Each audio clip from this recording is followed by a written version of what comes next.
And I want to thank our last set of candidates. This is for place 3. It's going to be Brian Taylor and Robbie Cox. I want to thank them for sharing their time with us today. This is a Flower Mound Area Democrats Candidate Forum. Wanted to mention a couple things before we start. Number one is we have these microphones here. They don't work in the room, so if you could speak up, that's great. But what they do is it's being recorded by Facebook Live and also just a general recording so that it can be distributed later, I believe, on YouTube, if I'm not mistaken. So if you don't mind speaking up in the microphone, that'd be great. I hear that that's a lot better. As far as how this is going to work, as far as the format, we're going to start off with a 90-second introduction by you guys. And so introduce yourselves, talk about your positions or whatever you'd like for 90 seconds. And then after that, we'll get the question part of the forum. At that point, I will ask questions. They'll be rotating. So every time you speak, except perhaps the last one, but every time you speak, you'll speak twice in a row. So that we can alternate as to who starts the question. And they'll be for 60 seconds. The ladies over here, they have folders. At 45 seconds, they'll flash the yellow folder telling you to kind of wrap up. And then at 60 seconds, the red folder. If you don't mind, to be courteous to your opponent and also to our schedule, please try to limit it to 60 seconds as much as possible. Wrap up at that point. I'll allow like an extra sentence, but try to wrap up if you can. And then at the end, you're going to have another 90 seconds where you kind of recap, what your positions are or what you'd like everybody to know as a candidate. Okay? Do you guys have any questions? I don't think I do. No? Okay, let's go. And so with that, Mr. Robbie Cox for place 3, if you don't mind. You're on the clock. All right. Well, first of all, one of the things that I'd like to do first is just introduce myself. I'm Robbie Cox, and I wanted to say that I'm a long-term resident of Flower Mound. I was raised and grown up in Lewisville, Texas, Lewisville High School graduate in '92. I married my wife, Brittany. We were high school sweethearts, and when we had my first son, Gavin, we moved here to Flower Mound in 2005. So I'm a long-term resident. I have a long-term vested interest in our town. And one of the things that I did here 4 years ago was I interviewed and applied to be on the Planning and Zoning Commission. And what that did is that it also allowed me to get involved in the Smart Growth Commission, Capital Improvements Advisory Commission, and have a better understanding of how we can better serve our residents through the different challenges and projects as they come through our town. And I think it's because I understood the rural nature of our town, the 2-lane roads and the country atmosphere that was already here. I have a better understanding on that vision and understanding how we try to keep that forward as different projects and developments come through, is how we manage that through responsible smart growth in our community going forward. So please consider Robbie Cox for Flower Mound Town Council, place 3. Thank you, sir. Mr. Taylor. Good afternoon. Thank you for hosting this forum this afternoon. My name is Brian Taylor. I'm also running for place 3 of Flower Mound Town Council. I've only been a resident here for just shy of 3 years. But as soon as I got to Flower Mound, I began getting involved, serving on the Transportation Commission, started that in 2020. 2021, did the Flower Mound Citizens Academy. So I've learned a lot about the town, and when my wife Christine and I moved here, this was to be our forever home. We want to raise our kids here. We have 2, one 10, one 8. And they're great most of the time, as most of you parents will appreciate. But we wanted this to be our forever home. I want to raise our kids here. Flower Mound offers a lot of unique things that a lot of other towns in this area does not. The cross timbers, the conservation area, that's something you don't find in many parts of town, or in many parts of the Metroplex. And we're very fortunate to have that. We have a great opportunity on the western side of town with the new gateway into town. We have some opportunities with taxes. As everyone can appreciate, our home values are appreciating.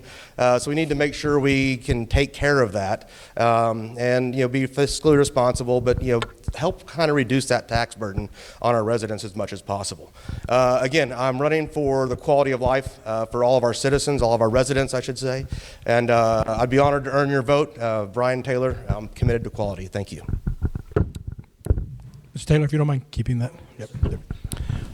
Okay, first question. Studies show that car-centric, low-density neighborhoods are bankrupting some towns, while high-density, mixed-use neighborhoods have a much higher rate of return. As a council person, How will this factor into your consideration of high-density versus low-density development proposals? Sure. I think every development needs to be looked at on its face. I don't think you can take a one-size-fits-all approach. I believe that the higher density creates a lot of problems with traffic and other issues that will impact the town. I think if done correctly, low-density housing can serve our residents. It can preserve the unique quality of our town, while also giving opportunities for people to move into a location that they find desirable. That's not to say that there isn't locations that are appropriate for high density. And like I said, we just need to look at each proposal on its face at its face value and make a decision based on the merits of that individual project. Okay, thanks, sir. Mr. Cox? Yeah, so one of the things we got to be very careful about the amount of multifamily we have in our town. We've got to have a very balanced approach to that. And I think those that have watched my record here over the last 4 years have seen my approach to that. I'm very proud to say that in 4 years on planning and zoning, there's only been one project that we approved any multifamily at all. And that project 4 years ago started much larger. I believe that number was over 800 units. And by the time we finished with that 4 years ago, we only had 200 units.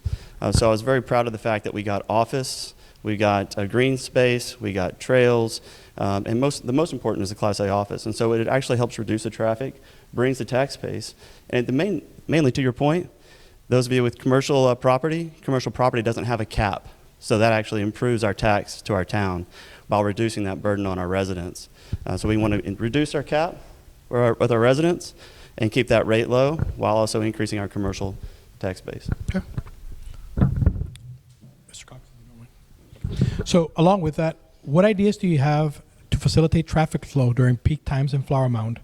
Please address specifically access to Flower Mound from adjacent areas. Yeah, sure. Folks, to start with, I would say here, kind of more on the area of town where it's already somewhat built out, right? And kind of more of the eastern side, or up the 2499 corridor, or even Morris. There's an area we want to make sure that we've got, there's pilots being done for light synchronization to improve that, especially during peak hours and peak times. And I would say on our western side, we're going to have more and more issues there. And one of the things I know that's already been happening is at 377 and 1171, the right-of-ways have already been expanded, plans are already in place, and I know that TxDOT and the county wouldn't want to invest in expanding that for dirt, but there's a project coming out west that when that project begins to move forward, my hopes are that the TxDOT and the county might want to release funds to improve that flyover and that intersection, hopefully even improve the area running through the train tracks as well. Okay. So we'll work towards that with our local government. Thank you, sir. Mr. Taylor? So traffic is a concern, and there are multiple ways to mitigate that. One is prevention, to prevent too much traffic to cause future congestion. The other is to mitigate the issues that we currently are facing. As Robbie mentioned, the traffic synchronization. There's a study that the city or the town funded that is currently underway. We're anxiously awaiting the results to see what impact that could have. But that could be a good case study. If the case study goes well, that could be something that's good for multiple thoroughfares in town. Another thing on the southern, almost the southern side, is 2499 and Flower Mound Road. That intersection is going to be expanded and changed here in, I'm not sure the time frame, but we're going to increase the thoroughfare, the left turn west onto Flower Mound Road. So that's going to help mitigate some traffic in those areas. As far as the west side of town, there's some TxDOT proposals, and my time is up. Thank you. So along the lines with traffic, would you consider introducing mass transit to Flower Mound to relieve congestion? Why or why not? Sure, that's a good question, and that's something that's been discussed quite a bit. Currently we do have opportunities for seniors to take trips to hospitals or to doctor's offices. So there are some facilities that handle that. As far as the getting into the Denton mass transit, I don't know that that's a viable solution for us at this time. There's a high cost to entry for that and a high cost ongoing. To do that will take quite a few of our tax dollars that we have to fund for the public transportation. If we do that, that's going to either reduce our budget for other amenities or other features we have in town, or force us to raise our taxes. So at this point, I don't see the demand for public transportation in the town, so I don't think it's an appropriate solution for us at this time. Thank you, sir. Mr. Cox? So, just like Brian said, what Robbie said a minute ago, I'm going to say a little bit about what Brian said this time. The idea is that most of our community is probably not in need of mass transit, and we're very fortunate in our town to not have a freeway. We're a jewel of Flower Mound. I think we're the only suburb in the Metroplex that doesn't have a freeway. We get a beautiful lake instead, but it also handcuffs us from a road perspective, right? And so we've got to be careful about our density and our traffic and how we move forward. We got to have responsible, smart growth in that manner.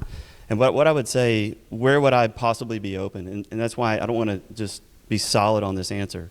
The reason why is I'd want to visit with mostly our senior community first. I'd want to have a real breakdown and understanding around all the parameters and issues that our senior community face first, to make sure that I understand how we might create maybe a limited program just for our seniors if it's needed.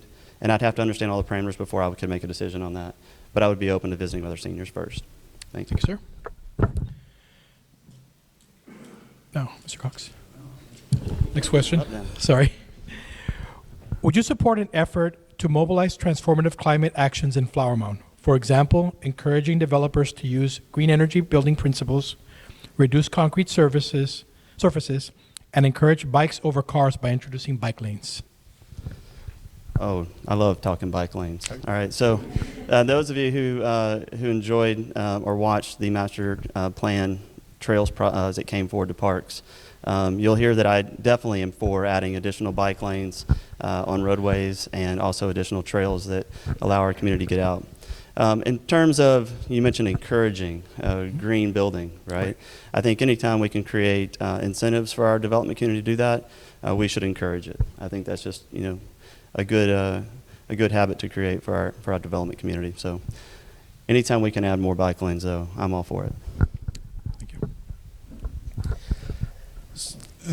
One of the things that we see with a lot of the new home builders, they all seem to be trying to race to the top to compete about who's the most green, who's the most efficient home builder. So I think as far as residences, I think the free market will take care of that because they are already doing that.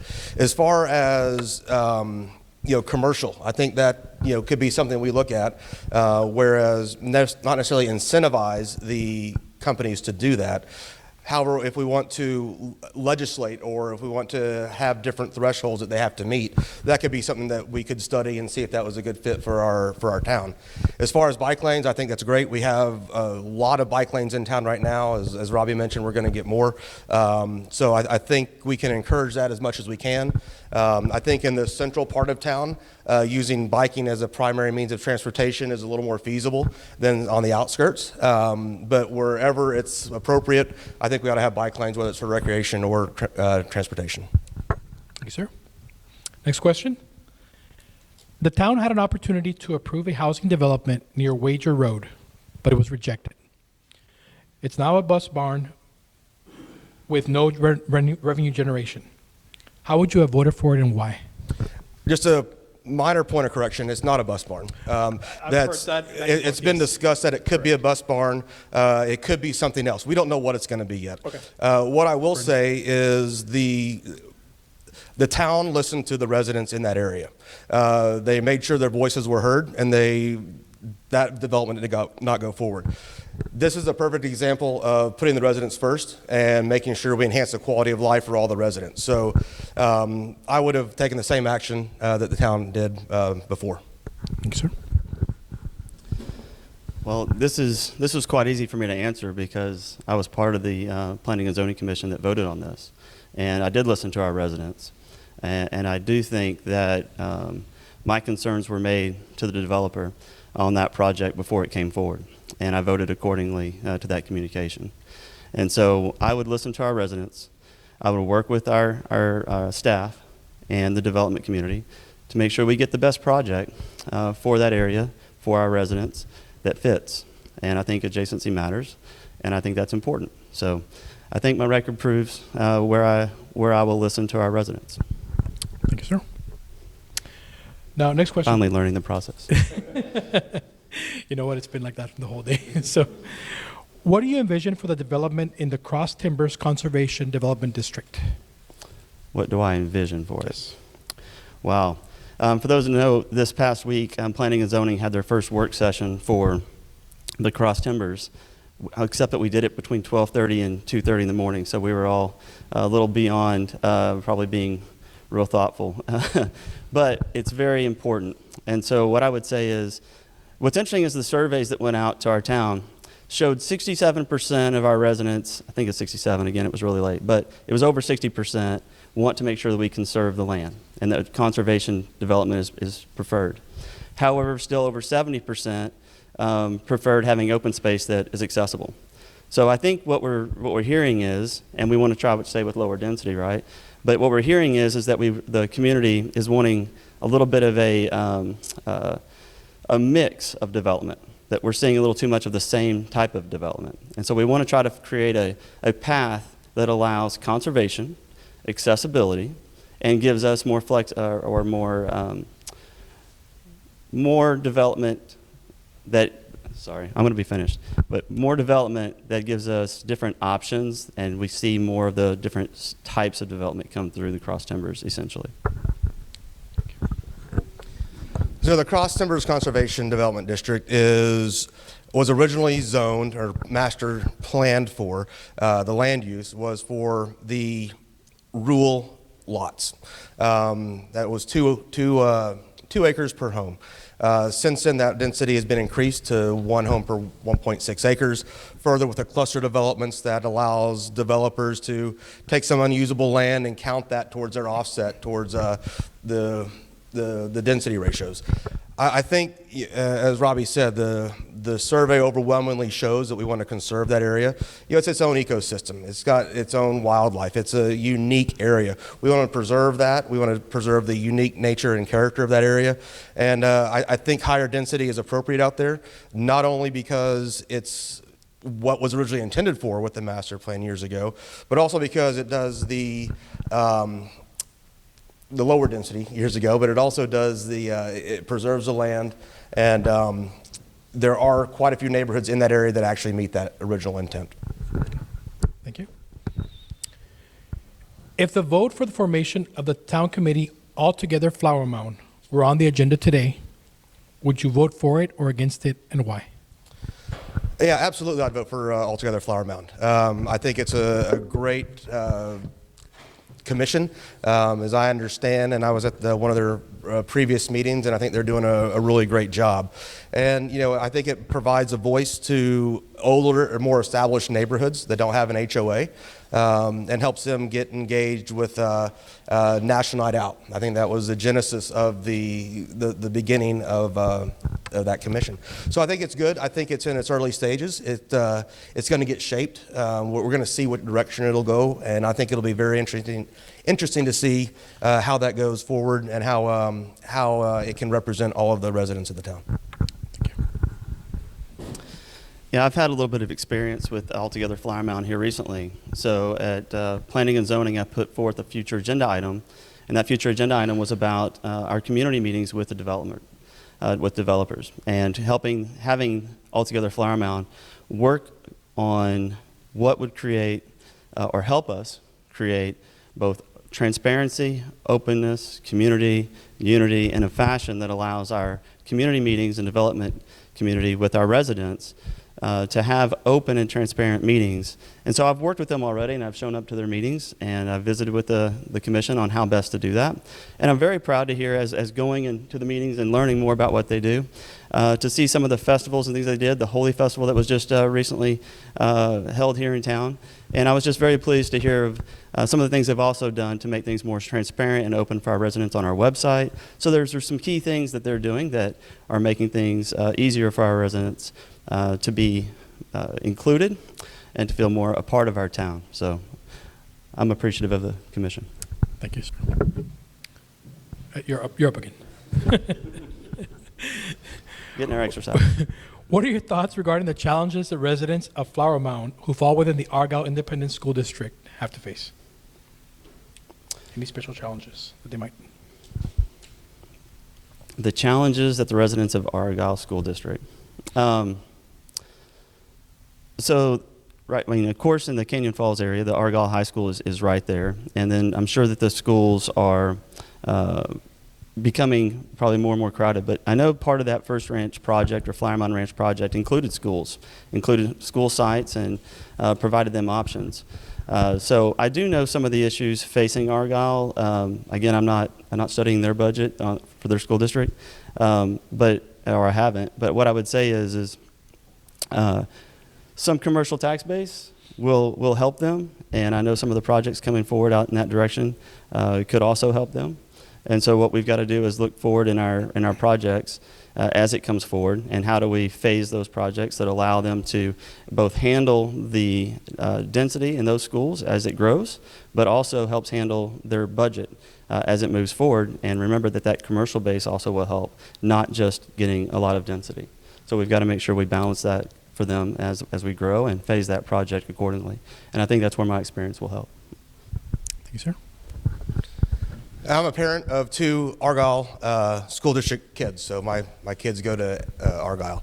One of the challenges we face, we're on the far west side of town, which most of the town is LSID, but we also have Denton. We also have, I think there's 5 school districts that are served by the town of Flower Mound. So we're one of the smaller ones. And I think the thing that we need to keep in mind, and Robbie mentioned this, is we need to be good neighbors. We need to be good stewards of the resources and the items that we have control over in town.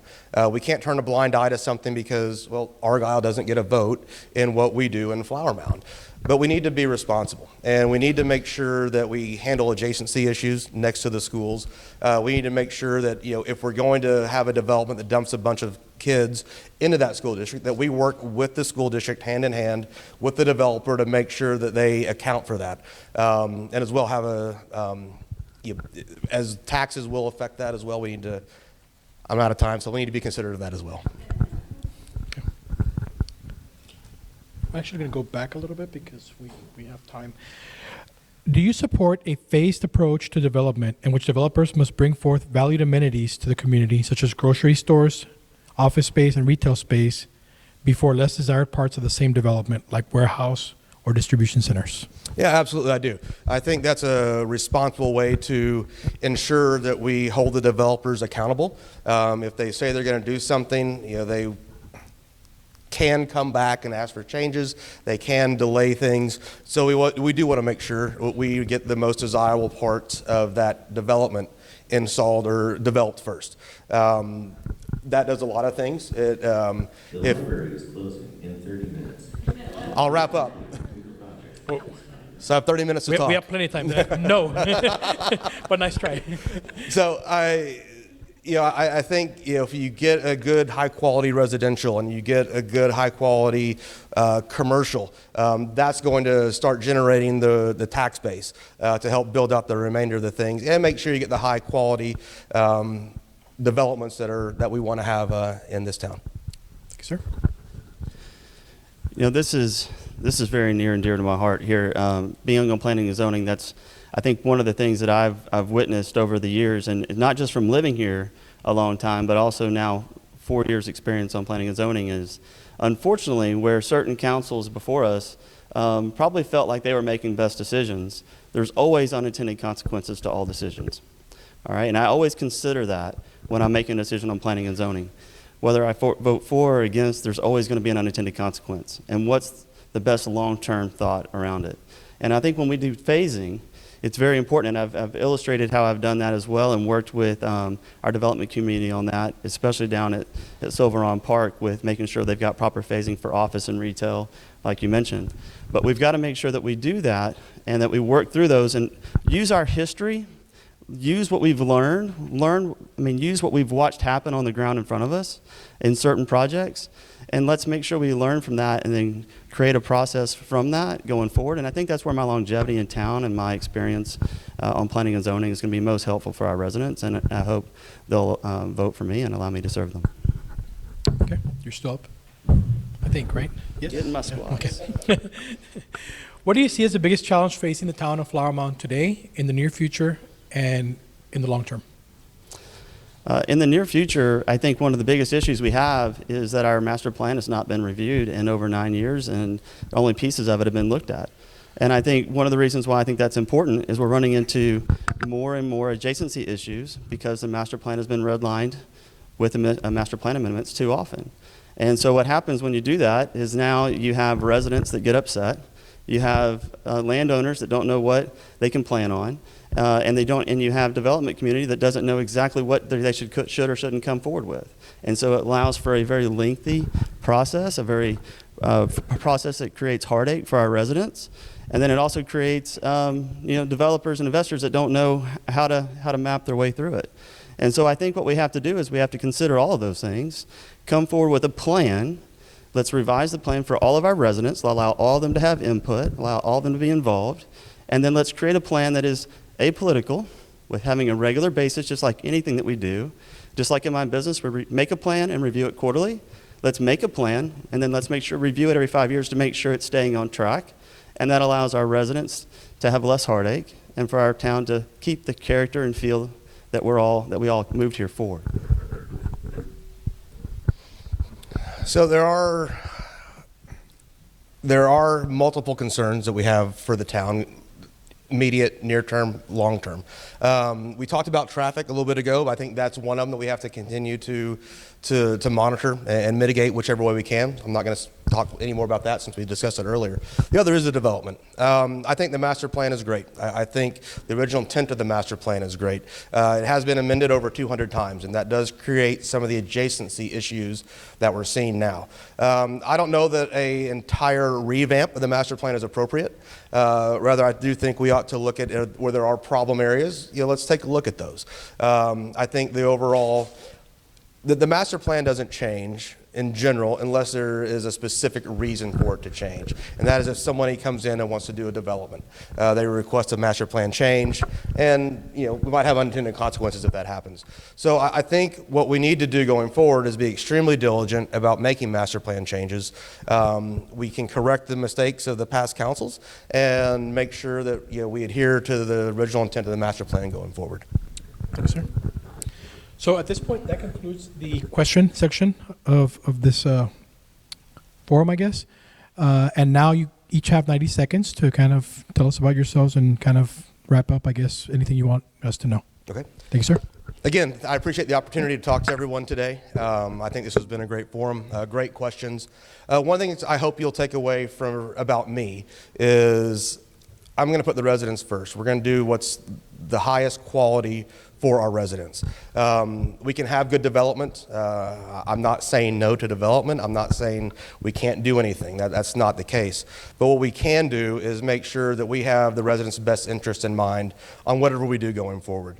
As part of our quality of life, we maintain the high standard that this town has. And we all moved to this town or have remained in this town for that reason. So we need to make sure we keep that in our perspective, and let that be our guiding light, is quality of life. And that's what that can involve: development, that can involve taxes, that can involve traffic, any issue that comes before the town. If we use quality of life for the residents as our guiding light, I think we're going to be just fine. And I'm committed to quality. Brian Taylor, Place 3, Town of Flower Mound Town Council. I hope to earn your vote. If you have any questions, please let me know. Thanks. Absolutely. I think one of the things I just want to make sure to share is my entire family is from here. My family lives here. My wife's family lives here. We've lived here a long time. I love this town. I'm running for this entire town. I got involved because I care about this town. I'm extremely passionate about it. And the one thing I'll say is we don't plan to go anywhere. Our kids will be probably through schools here the next 5 to 7 years, but we don't plan to go anywhere. I want to be right here next to my parents, and as long as I can. And so the long-term look is what I really think about all the time. What is the best thing for all of our residents for the long term? And so when we talk about quality, we talk about phasing, we talk about transportation, we think about conserving the beautiful areas of our town and making sure that everything just makes sense with the beautiful jewel that we have here, right? And so what I want to ask you to do is just to consider that the experience that I have, the longevity and the invested interest I have in this town, and to make sure that you know that who is best served to take this town forward as we go with that experience, because at the end of the day, the development community is about dollars. We're about residents, making sure our small business owners can not just survive but thrive, and then make sure that our community can move forward in the rural character and feel that it was as best we can as projects come forward. And so I believe I have that experience now. I have that understanding, and I hope to earn your vote. I hope that you understand that when I talk about master plan reviews, it's in the best interest of our residents so that we can keep the long-term intent of the master plan and the character of it. Thank you. I hope to earn your vote.